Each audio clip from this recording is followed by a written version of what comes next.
Donc mon propos aujourd'hui va être de vous parler très rapidement de l'information du patient et du consentement éclairé qui est le corollaire. En effet, l'observation faite en France sur la relation médecin-patient a énormément évolué et s'est transformé.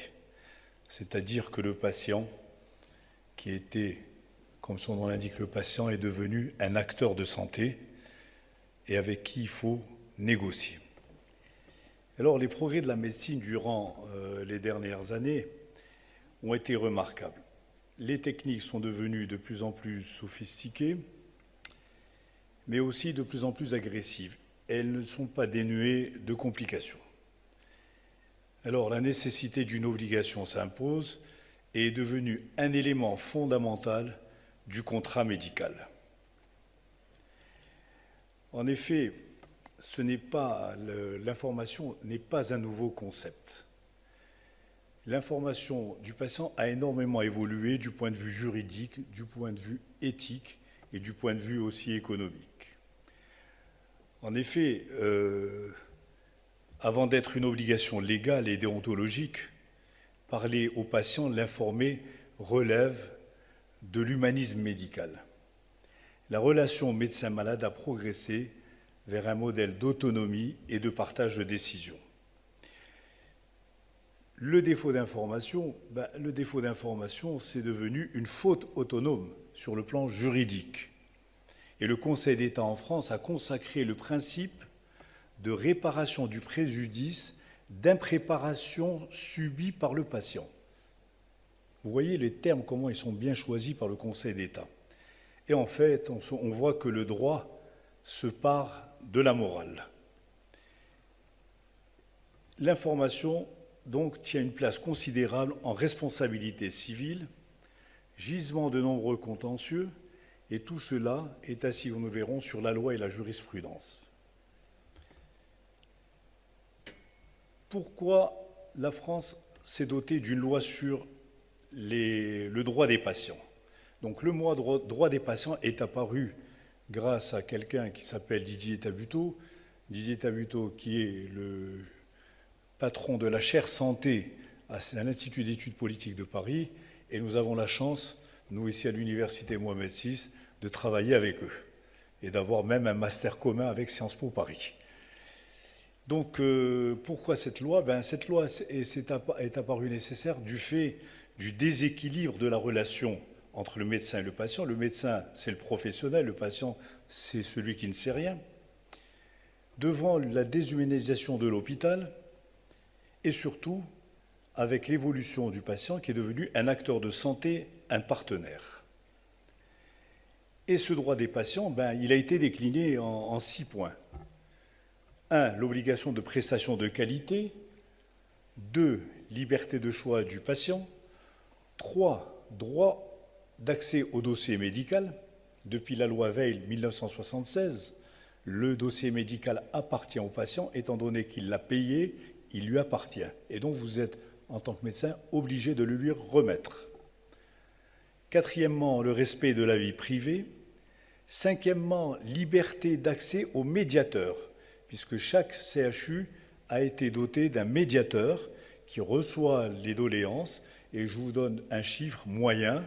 Le CHU de Dijon a exactement 373 plaintes par an en moyenne. Je ne parle pas de la PHP de Marseille qui est je ne sais pas quel niveau et la PHP de Paris. Donc ce devoir d'information est consacré par la loi et par la jurisprudence et il est fondé sur l'intangibilité de la personne humaine. Alors,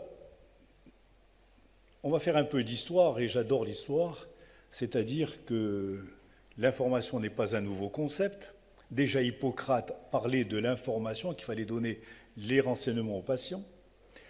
Plus proche de nous, je dirais, au XIIe siècle, Maïmonide, qui a appris sa médecine au niveau de l'université Al-Qarawiyyin auprès d'Ibn Baja, et qui avait parlé de l'information du patient. En Russie, un texte de Bulgakov qui avait décrit le problème d'un enfant qui devait subir une trachéotomie et dont on avait condamné le médecin parce qu'il n'avait pas demandé l'autorisation pour faire la trachéotomie. Quand on lit Le pavillon des cancéreux, Solzhenitsyn, ben, il y a la demande d'information par un patient qui devait être amputé. Et donc, ce concept nouveau, ben, il a été appliqué, puisque avant 1936, la faute était délictuelle. Or, depuis 1936, l'arrêt Mercier qui fonde le contrat médical, l'arrêt Mercier définit donc qu'il fallait informer le patient, c'est-à-dire qu'on est rentré directement dans le droit de la consommation. C'est le même contrat que vous signez quand vous allez à Marjane ou à Carrefour. Alors, l'information était donc, on voit que c'est un principe séculaire. Et là, j'ai listé un peu tous les arrêts et toutes les lois qui sont parues pour dire que ben, ce n'est pas nouveau, ça a toujours existé, simplement les médecins avaient oublié tout cela. Et donc, avec l'évolution de la société et surtout la socialisation du risque et l'apparition des sécurités sociales et des compagnies d'assurance, eh bien, on voit tout ce qui a été mis depuis l'arrêt Mercier, le Code de Nuremberg, les principes d'éthique européenne, et puis surtout, il y a eu un arrêt fantastique qu'on appelait la bombe atomique juridique en France, qui est apparu en 1997, l'arrêt Edrel, qui a inversé la charge de la preuve. Dans un contrat, lorsqu'on porte plainte, c'est celui qui porte plainte qui doit prouver la faute. Or, l'arrêt Edrel en médecine a changé et inversé la charge de la preuve. C'est-à-dire que quand un malade dépose plainte contre vous, c'est à vous à apporter que vous avez fait l'information. Et tout cela a changé toute la jurisprudence française depuis 1997. C'est pour ça que je mets en garde un peu nos collègues marocains, parce que bon, le droit de la santé au Maroc, on le sait, et ça je parle devant le président de l'ordre et devant l'ancien ministre de la Santé, on n'a pas encore de droit de la santé au sens noble du terme. Et c'est un droit qu'il faut construire maintenant, et lorsque je regarde un peu les arrêts de la Cour suprême marocaine, les arrêts sont pris en fonction d'un certain nombre de critères, mais surtout aussi en fonction des arrêts de la Cour de cassation française. Or, nous ne sommes pas dans les mêmes situations, nous ne sommes pas dans les mêmes contextes. Et puis, on a vu l'évolution de l'obligation. On a commencé, puisque le médecin avait une obligation de moyens, mais maintenant, ça a évolué. C'est qu'on est maintenant on est tenu à une obligation de résultat, en chirurgie esthétique, par exemple, à une obligation de résultat renforcée pour certaines interventions, notamment en orthopédie, et une obligation de sécurité résultat. Vous voyez que la charge sur le médecin devient très lourde. Et donc, moi, je me suis posé des questions en me disant, mais tout ça, pourquoi informer? Comment informer? Qui prouve quoi? Quelles sont les conséquences du défaut d'information? Et faut-il tout dire? Et que ce que j'ai intitulé 5C, c'est à l'heure où la communication, soi-disant, est la plus facile, qu'on a de moins en moins d'informations. Alors, pourquoi informer? D'abord, c'est une obligation légale. On l'a vu par humanisme médical, et surtout du fait que le patient est un acteur et partenaire, et que l'échec n'est plus accepté. Pourquoi? Parce qu'on a donné la parabole à tout le monde, on a donné la télévision à tout le monde, et à la télévision, on regarde Urgence, on regarde Grey's Anatomy, et les gens regardent et comparent tout de suite. Et donc, dans la mesure où l'acte médical est un contrat, le devoir donc s'impose, comme à tout professionnel, c'est le droit de la consommation. Alors, comment informer? C'est d'abord, comme le dit la loi, c'est un entretien individuel et oral, avec prendre des précautions pour la pudeur, aborder le niveau culturel du patient. Si je parle à quelqu'un qui est polytechnicien ou je parle à ma femme de ménage, je ne vais pas lui dire vous êtes atteinte d'une maladie quelconque, ou je vais lui donner un terme technique. Vous faites une hyperglycémie. Elle ne sait pas ce que c'est qu'une hyperglycémie. Je vais lui dire vous avez du sucre qui a augmenté. Maintenant, je peux parler à quelqu'un de bien cortiqué, je pourrais dire une hyperglycémie. Le niveau spirituel, il faut se méfier de la spiritualité des gens, de leur religion, du niveau socio-culturel et du niveau familial. Donc le médecin est obligé à une capacité d'écoute, à une disponibilité et aussi à accepter les doléances, ce que les médecins refusent souvent, des doléances. On est le médecin, on est le tout-puissant. Or, le statut de médecin a changé. Et ça, il faut l'intégrer. Le médecin est devenu un technicien. Comment informer? Comme dit la loi, il faut une information adaptée, une information dosée, une information loyale et accessible, une information compréhensive et une information simple. Tout ça est écrit dans la loi et dans les arrêts de jurisprudence. Et puis parfois, le patient, il est indifférent, il vous regarde et vous dites, je ne sais pas comment lui expliquer. Donc il faut susciter, comme disent les juristes, il faut susciter la curiosité du patient. Et donc, comment informer? Il faut tout dire. Depuis les symptômes, expliquer l'utilité d'un traitement, l'arrêt de travail. Il y a eu des médecins condamnés parce qu'ils avaient dit aux gens, je vais vous opérer et dans 8 jours, vous êtes sur place. 3 mois après, le malade avait une infection, une surinfection, un arrêt de travail de 3 mois, il a perdu son boulot, il a déposé plainte, la justice a donné raison au patient. Parce que le chirurgien n'avait pas expliqué au patient les possibilités qu'il avait du nombre de jours d'arrêt de travail. Donc vous voyez que nous sommes carrément dans le droit de la consommation. Il faut aussi expliquer les séquelles, il faut expliquer les risques normaux, mais aussi les risques graves qui peuvent survenir. Donc c'est une information qui doit être hiérarchisée, c'est une information qui doit être validée sur les données actuelles de la science. On ne dit plus les données acquises de la science, parce que les données acquises, ça veut dire qu'elles se sont arrêtées à un moment. Et donc la jurisprudence a changé le mot et on dit les données actuelles de la science, c'est-à-dire données actualisées, corollaire, formation du médecin. Il faut qu'il soit au courant de tout. La formation continue devient obligatoire. Et il y a les limitations de l'information. Les limitations de l'information, c'est en cas d'urgence. Vous êtes obligé d'opérer quelqu'un en urgence, devant l'impossibilité ou devant le refus du patient. Le patient peut refuser. Mais à ce moment-là, on ne doit pas se satisfaire d'un simple refus. Il faut faire l'effort de convaincre. Et lorsqu'on ne peut pas convaincre, on peut refuser même de soigner le patient, mais alors il faut s'assurer de la continuité des soins. Et moi, il m'est arrivé une fois en urgence des témoins de Jéhovah qui ne voulaient pas se faire opérer et j'étais obligé de les opérer. Je dis, moi, je ne peux pas laisser le patient en train de saigner.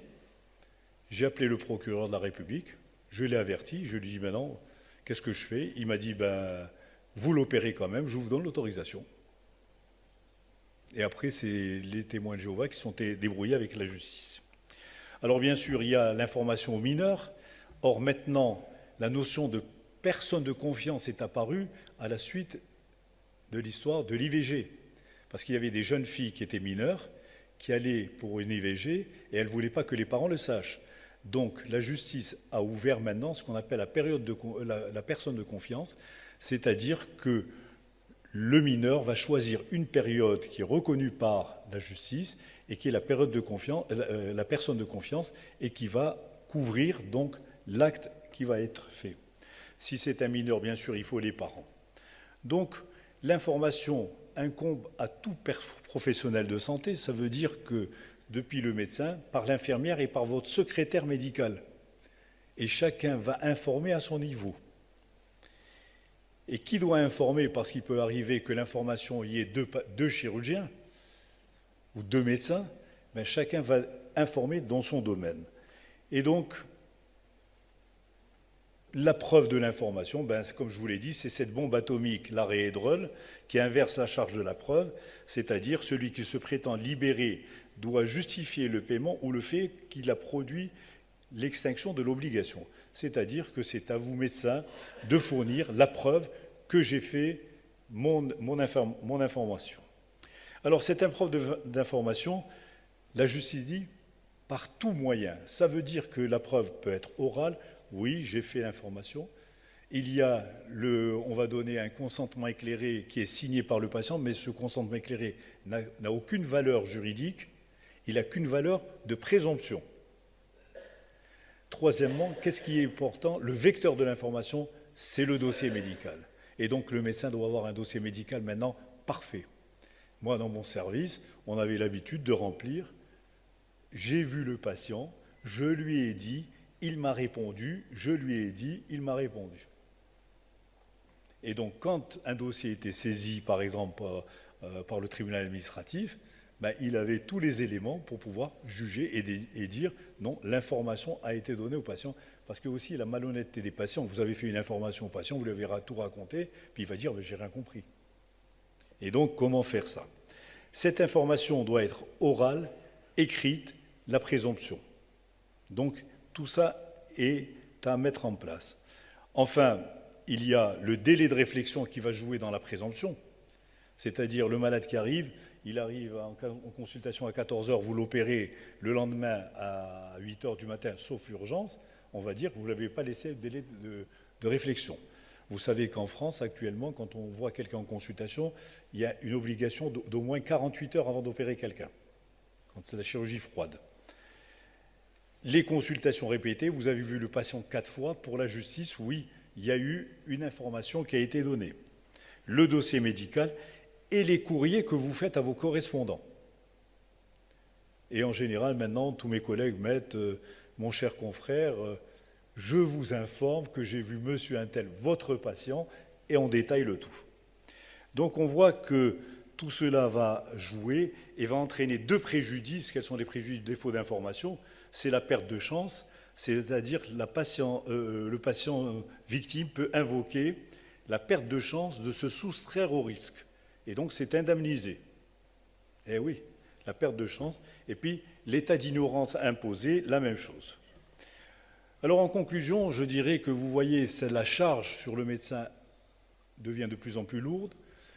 Je le fais parce que même en France, j'ai eu l'occasion, le parquet m'avait demandé de former les juges de la Cour de Bourgogne-Franche-Comté sur l'information du patient, pour que les juges eux-mêmes comprennent comment se fait, sur le plan juridique, l'information et comment on peut interpréter tout cela.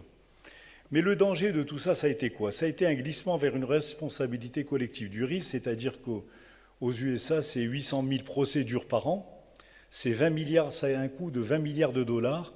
Pourquoi? Parce qu'on a déclenché une médecine défensive. Deuxièmement,